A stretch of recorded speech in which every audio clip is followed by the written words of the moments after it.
శ్రీమద్భాగవతము శ్రీమద్భాగవత గ్రంథానికి నమస్కారం.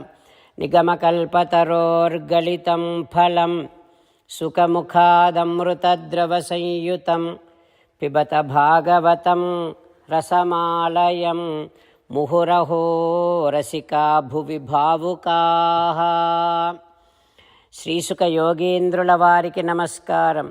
యం ప్రవ్రజంతమనుపేతమపేతకృత్యం ద్వైపాయనో విరహకాతర ఆజుహావ పుత్రేతి తన్మయతయా తరవోభినేదుః తం సర్వభూతహృదయం మునిమానతోస్మి. నరనారాయణులకు, చతుర్ముఖ బ్రహ్మకు, సరస్వతీదేవికి, వ్యాసమహర్షుల వారికి నమస్కారం. నారాయణం నమస్కృత్య నరం చైవ నరోత్తమం దేవీం సరస్వతీం వ్యాసం తతో జయం ఉదీరయేత్. శ్రీమద్భాగవతము 4వ స్కంధములో సూతమహాముని శౌనకాది మహర్షులందరికీ ప్రవచనం చేస్తూ ఈ రకంగా చెబుతూ ఉన్నాడు. ఓ మహర్షులారా, శ్రీసుక యోగీంద్రుల వారు పరీక్షిన్నరేంద్రుడికి ఉపదేశం చేస్తూ ఇలా చెబుతూ ఉన్నాడు.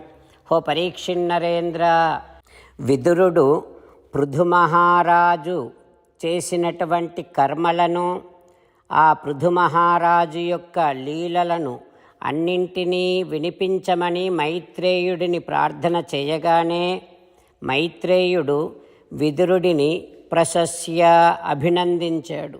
తం ప్రీతమనాహ, విదురుడి విషయంలో ప్రసన్నుడై మైత్రేయుడు ఈ రకంగా చెబుతూ ఉన్నాడు. ఓ విదురా, బ్రాహ్మణులందరూ కలిసి పృథుమహారాజుని ప్రజాపాలకుడిగా పట్టాభిషేకం చేశారు.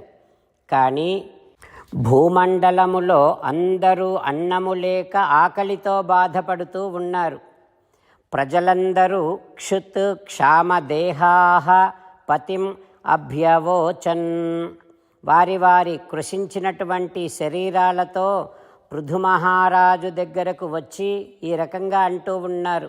హో ప్రభూ, చెట్టు తొర్రలో ఉన్నటువంటి నిప్పుతో చెట్టు కాలిపోతుంది కదా, ఆ రకంగానే మాలో ఉండేటటువంటి జఠరాగ్నితో, ఆకలితో మేము కూడా కృషించిపోతున్నాము.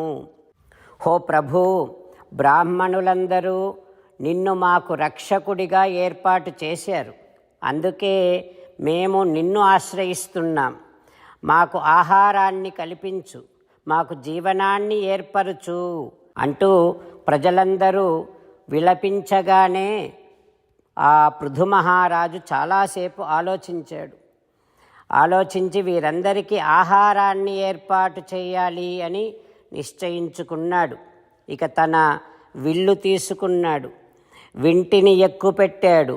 క్రుద్ధః త్రిపురః యథా, త్రిపురములపైన ఆగ్రహించిన శివుడిలాగా సందధే విశిఖం భూమేః, భూమి మీద బాణము ఎక్కుపెట్టి భూమిని వెంటాడడానికి పృథుమహారాజు బయలుదేరాడు. అది చూడగానే భూదేవి భయపడి గోరూపాన్ని ధరించి పారిపోవటం మొదలుపెట్టింది అంటూ మైత్రేయుడు విదురునికి చెబుతూ ఉన్నాడు. ఆ తర్వాత ఏం జరుగుతుందో రేపు తెలుసుకుందాం. ఓం శ్రీకృష్ణ పరబ్రహ్మణే నమః. ఓం అస్మద్గురుభ్యో నమః. అంతేకాకుండా మనం ప్రతిరోజు శ్రీమన్నారాయణుడికి ఒక 8 పనులు చేస్తాం అని మాట ఇద్దాం. ఎందుకంటే శ్రీకృష్ణ భగవానుడు 18వ అధ్యాయములో 65 నుండి 70వ శ్లోకాల ద్వారా శ్రీమద్భగవద్గీత అంతటికీ సారభూతముగా మనకు 8 పనులు చేయమని చెప్పాడు. అలా చేస్తే చాలు, నేను మిమ్మల్ని అన్ని విధాలుగా రక్షిస్తా అని ప్రమాణపూర్వకముగా ప్రతిజ్ఞ కూడా చేశాడు. అందుకని శ్రీమద్భగవద్గీతను అంతటినీ విన్న తర్వాత అర్జునుడు కూడా చివరకు కరిష్యే వచనం తవ, కృష్ణ నువ్వు చెప్పినట్టే చేస్తా అని అన్నాడు. కనుకనే భగవానుడు అర్జునుడికి అన్ని విధాల విజయాన్ని అందించాడు. మనం కూడా ప్రతిరోజు శ్రీమన్నారాయణుడికి ఆ రకంగానే మాట ఇద్దాం. 8 పనులు చేస్తాం అని మనము మాట ఇస్తే అది అష్టాక్షరీ మహామంత్ర జపము చేసినటువంటి ఫలితాన్ని మనకు ప్రతిరోజు ఇస్తుంది.